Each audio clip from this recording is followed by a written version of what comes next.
So there's this story in the Bible about King David bringing back the Ark of the Covenant under his leadership. And it is a significant time because the Ark of the Covenant represented at this time in history God's presence on earth.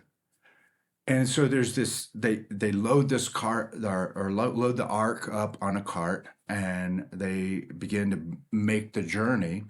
And the cart kind of goes over a bumpy place, and this guy by the name of Uzzah reaches out to steady the cart, and when he reaches out to steady it, the Lord strikes him dead right there in that moment. And you're like, what? You read that and you're like, what is going on there? Like, weren't they trying to do something good? And I've always, to be honest with you, like, I've kind of struggled with that. But the Lord showed me something that I hadn't seen before recently when I was reading through the passage.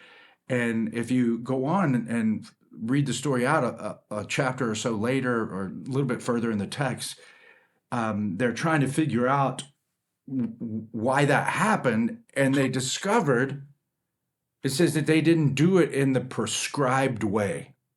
So what is the prescribed way? Well, God had told them how they're supposed to move the cart or the ark, and they weren't supposed to use a cart at all. They were supposed to use poles, and they were to put it through the rings that were on the cart, and then only the Levites were supposed to carry it. And so Uzzah wasn't a Levite. He shouldn't even have been nowhere near the cart. It should have been the Levites. It should have never been on the cart. Then it wouldn't have stumbled. And so I look at that and go, okay, what are we to take away from that? Do I need to be afraid that God's going to strike me dead? No, I don't think. We're living in the age of grace now, and things are different. But I do think there's something very important for us to learn as believers. There's a right way and there's a wrong way to do things in the kingdom.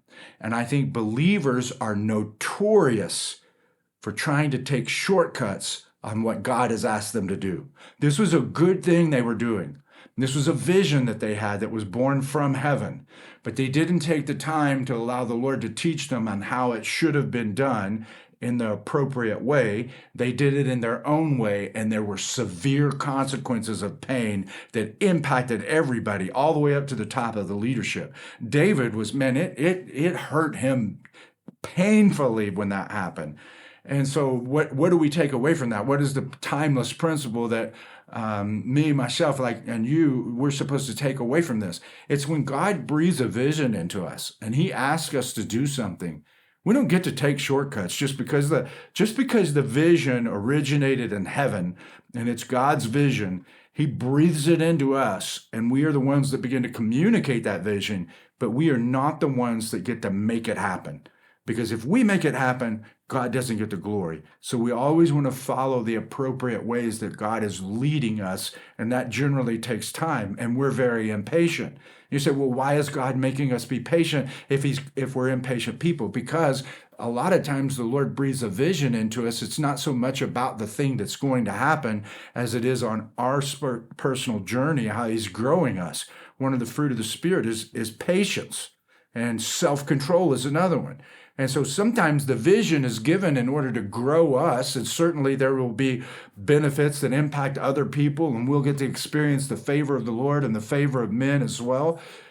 But there's an appropriate way to accomplish that vision, and it's to do it the way that God prescribes for it to be done, not the way that you want it done because you want it to happen right now.